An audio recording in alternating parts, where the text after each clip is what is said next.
Greetings and salutations, everyone. I hope everyone is still doing well. Welcome back to tonight's second half. Before we get into it, a couple links. As you know, I rely on Patreon, PayPal, and my merch to help the channel to continue to grow and go. The links to Patreon and PayPal are in the description below. My merch is displayed directly under this video. Also, Dogman Frightening Encounters, Volume 1, 2, and 3, the audiobook versions. They were written and researched by Tom Lyons, narrated and produced by me, Jeffrey Nadolny. Those audiobooks are available on Audible, Amazon, and iTunes, the links to which are also in the description as well.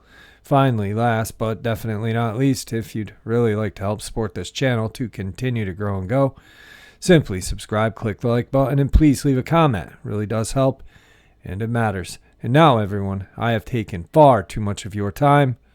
Let's get on with tonight's second half, shall we? Today's first encounter comes to us from St. Cloud, Florida, September of 2019. I consider myself a skeptical person. While fascinated by the paranormal, I truly believe there are reasonable explanations for the strange phenomenon.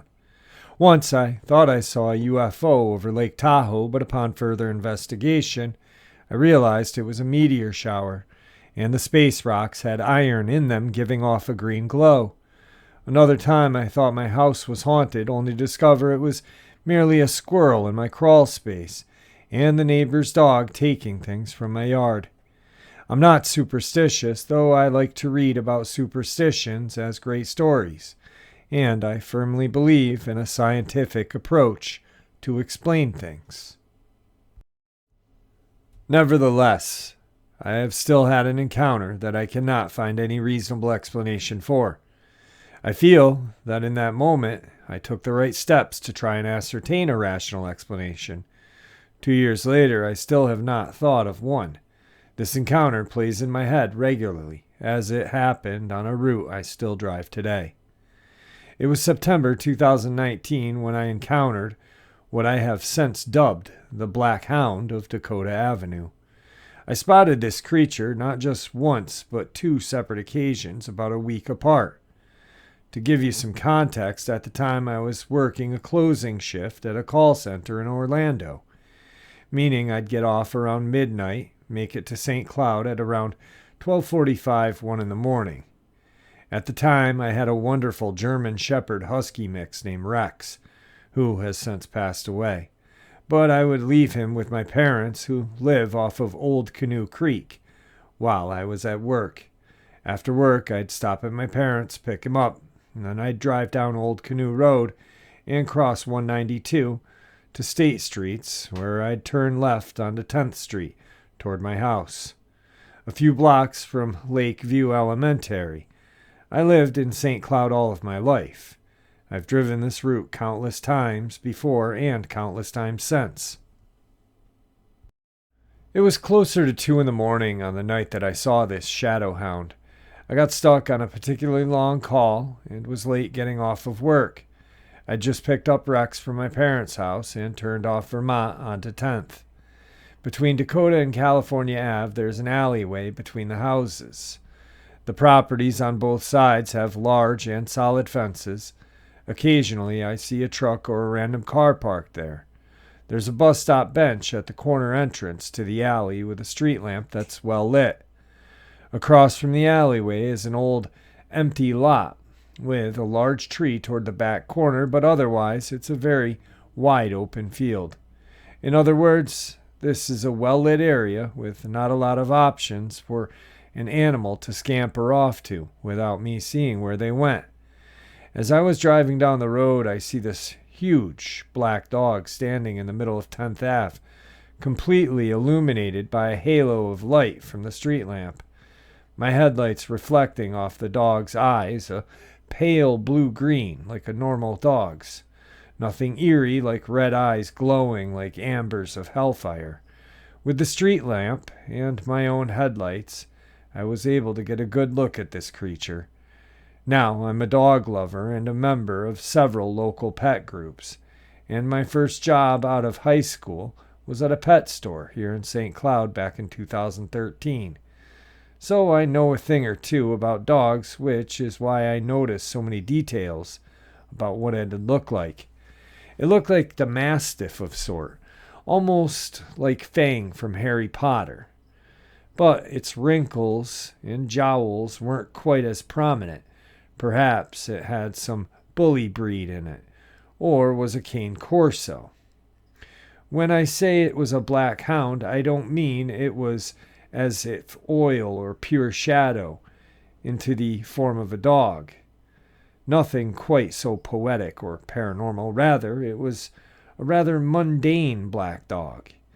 It had either dark gray or brown fur, maybe even brindled, that appeared black in the night, but still had texture visible in the pale orange lamp of the streetlight. A regular dog. At this point, nothing seemed paranormal to me. Sure, there was some fog coming out of its mouth, but it was a cold summer night, and there was fog coming out of my mouth as well, with every breath. I thought someone had lost their dog. Its ears were not trimmed and its tail was not docked, but it also was not skinny, as if it was a stray. It was very muscular and well fed, but not obese. Having a close bond with my own dog, I know I'd be upset if I had not been able to find my dog, so I intended to try and coax this dog into my van so I could find its owners. Whatever its breed was, a dog that size would be expensive, even if not pedigree.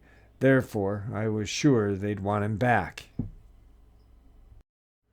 The dog was larger than Rex, who at the time was 65 pounds, so I'd estimate this dog was anywhere between 85 to 100 pounds, which means that getting an unfamiliar dog of that size into the car with my own dog would be risky.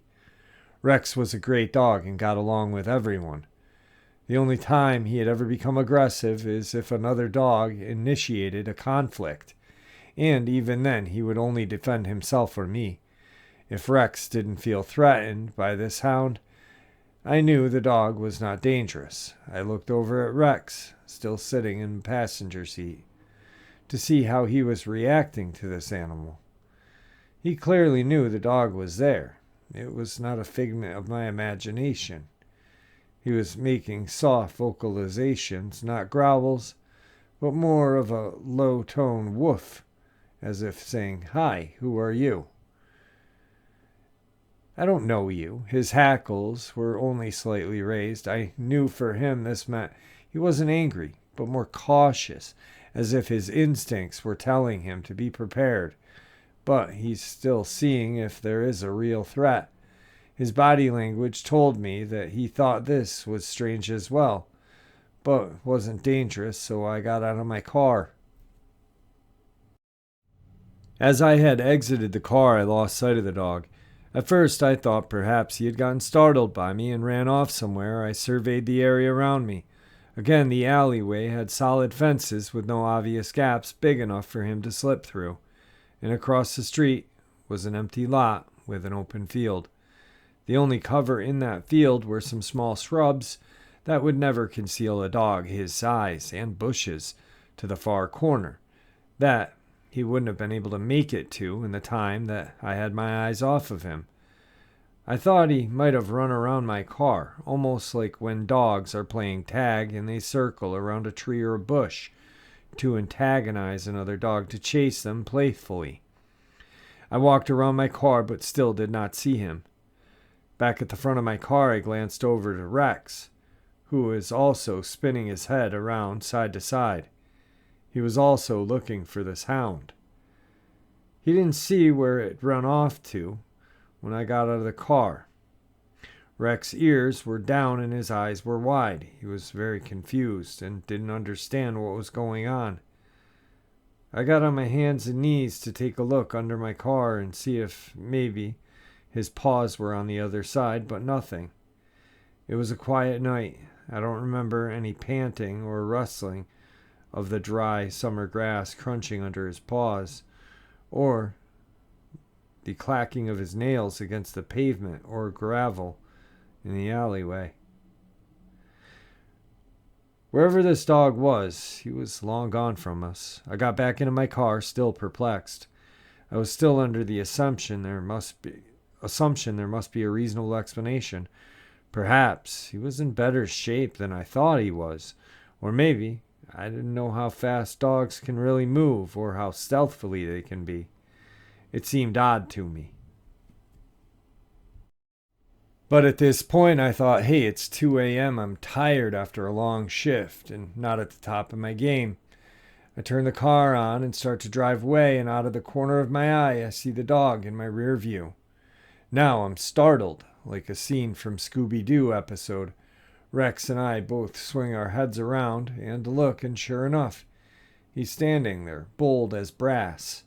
His eyes were reflecting blue-green from my taillights, and there was a red hue from my car cast onto him.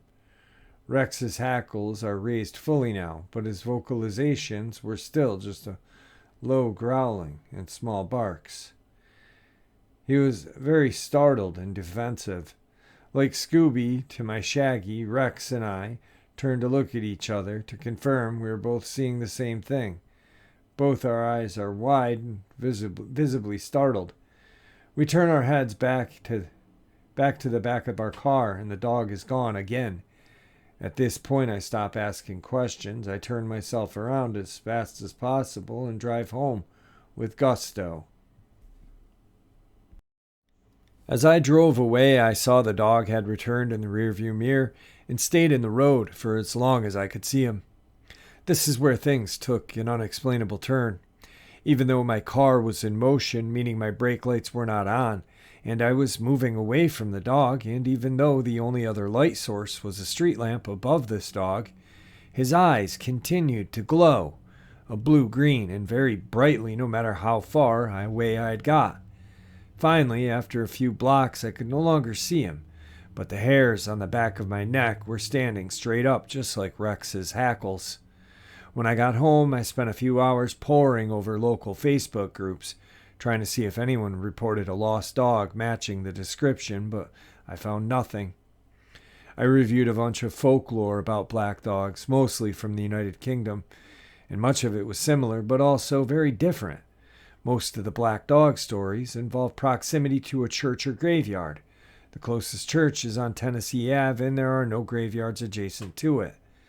The eyes were blue-green like a normal dog's and not red, and it wasn't being aggressive or intimidating. It simply disappeared and reappeared mysteriously. Had I not had Rex with me that night, I would have passed this encounter off as a figment of my own imagination. I checked around the next day and didn't see anything at the spot.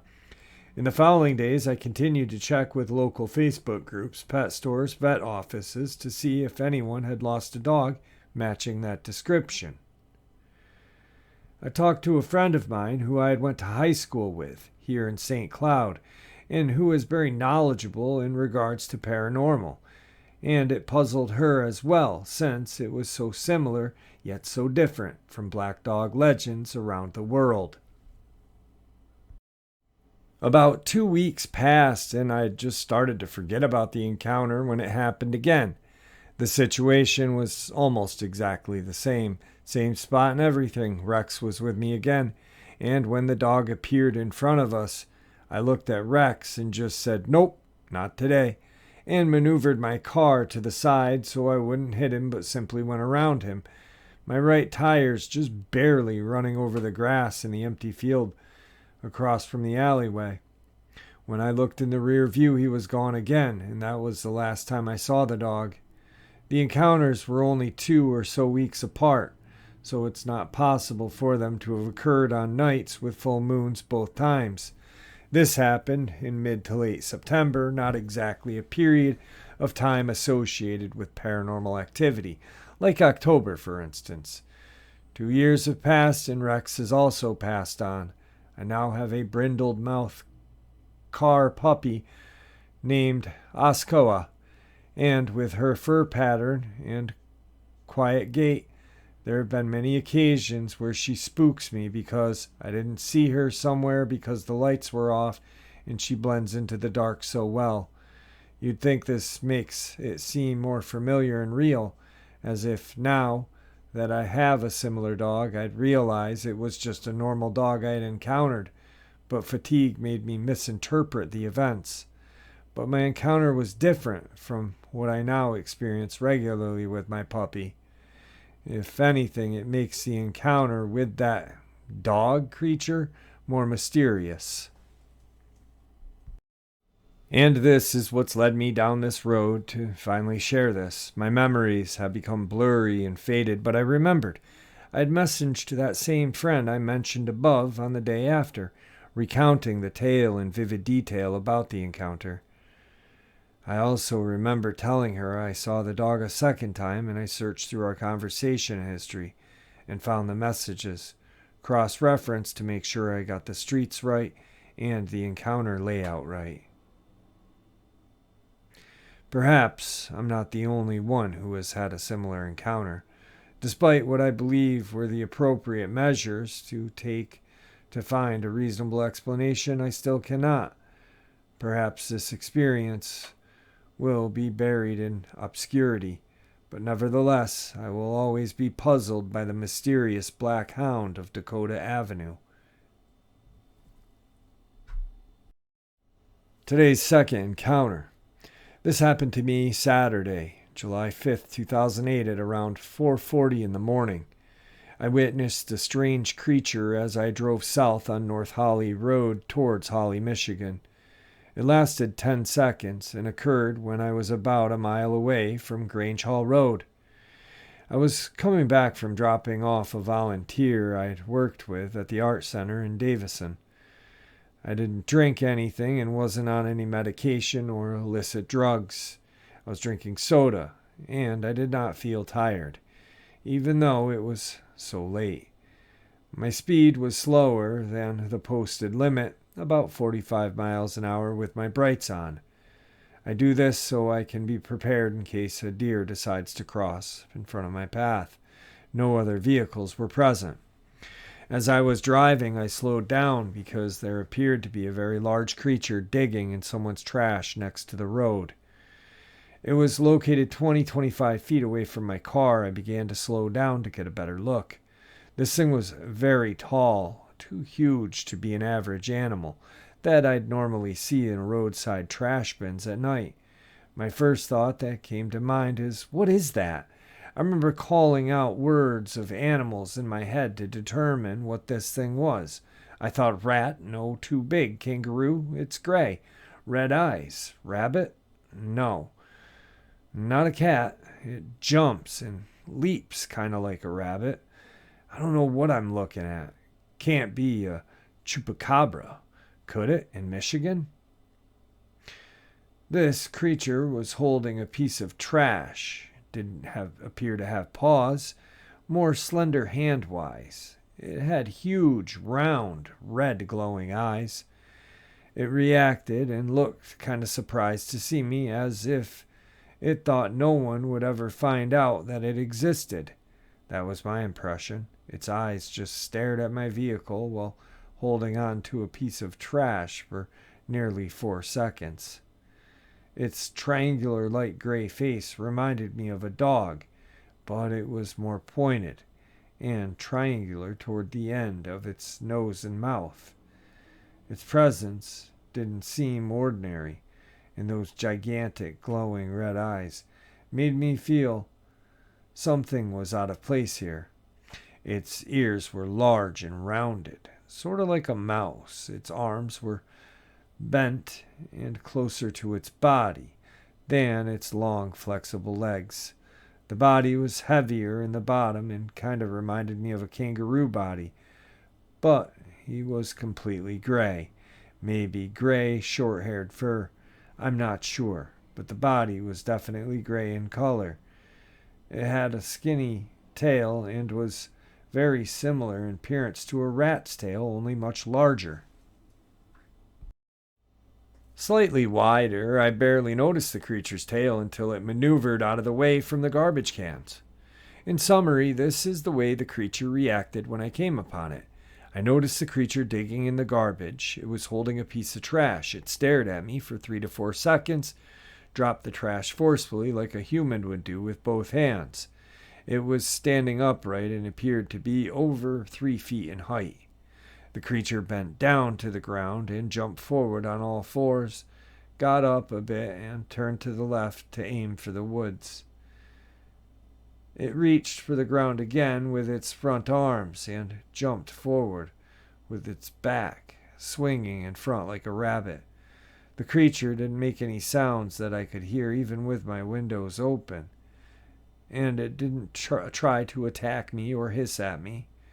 When the event was over, I wanted to turn around and find out what this thing was. I knew that would not be a good idea. My gut tells me that this thing had to be a chupacabra.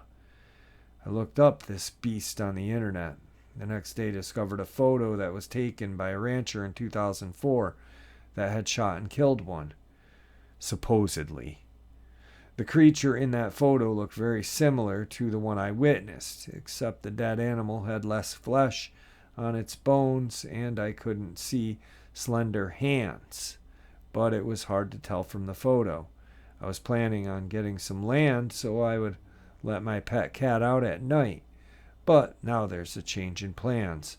I later reported the encounter to the local police, who really did not seem interested at all. To me, it doesn't seem like the person saw a chupacabra.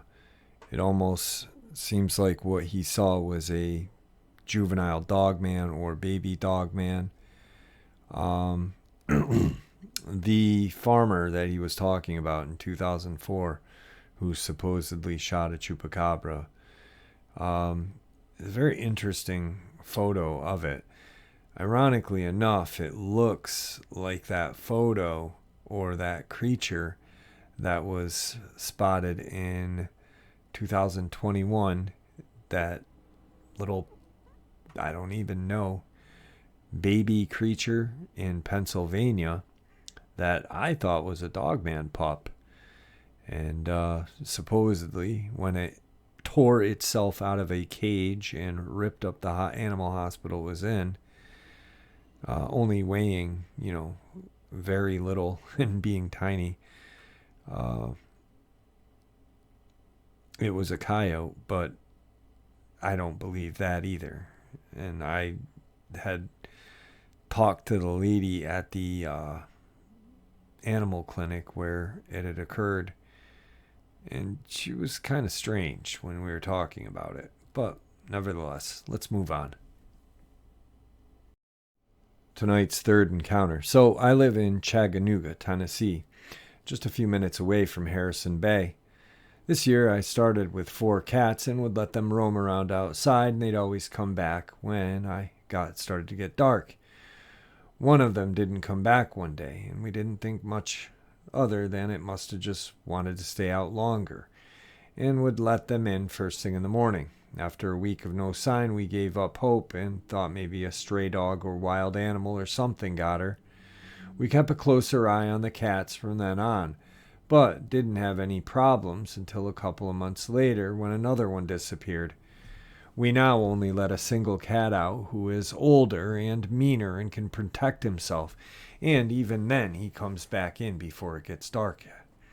Now, the beginning of the encounter was December 28th, 2018, driving home from work, and the closer I got to my house, the thicker this strange, misty fog became. I came inside after feeling a little uneasy and went to bed after making sure the cats were inside and accounted for.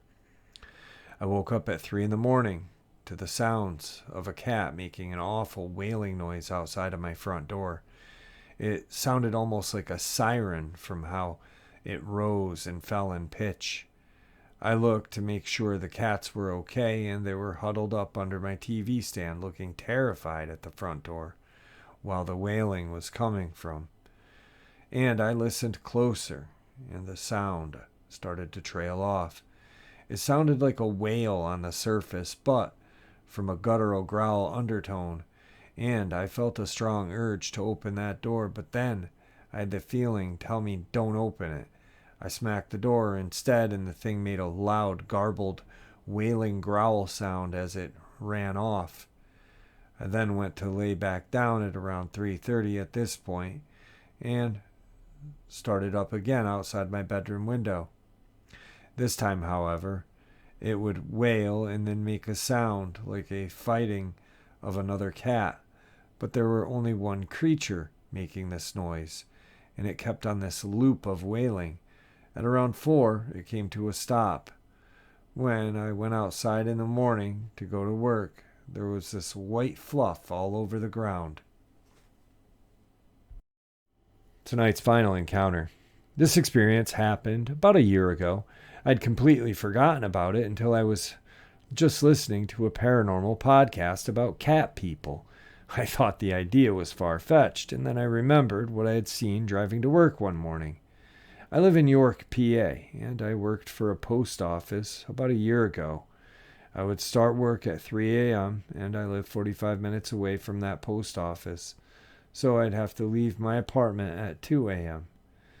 I know it's early in the morning, and some nights I didn't get much sleep, but I know I didn't fall asleep behind the wheel. This was a very, very real encounter. I was on my way to work, and I had just gotten onto Route 30. I had crossed the bridge that goes over the Susquehanna River. I was getting into that woodsed area, so I slowed down in case a deer were crossing the road. I saw this thing ahead of me, and I thought, oh crap, I'm going to hit a cat. It just stood there and looked at me, yellow eyes glaring and glowing.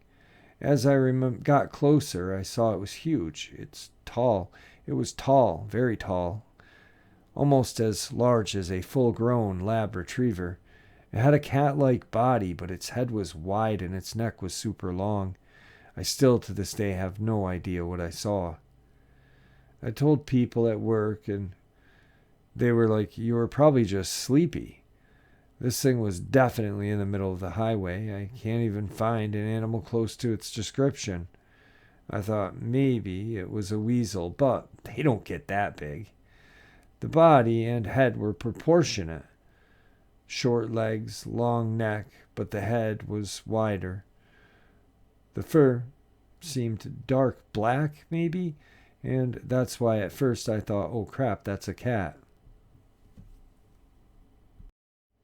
All right, guys, that is tonight's second half. I hope you enjoyed these very bizarre and terrifying experiences I shared with you. I want to thank everyone for all of your support. May the Great Spirit watch over us all, and may He guide us down that path that, well, we call life.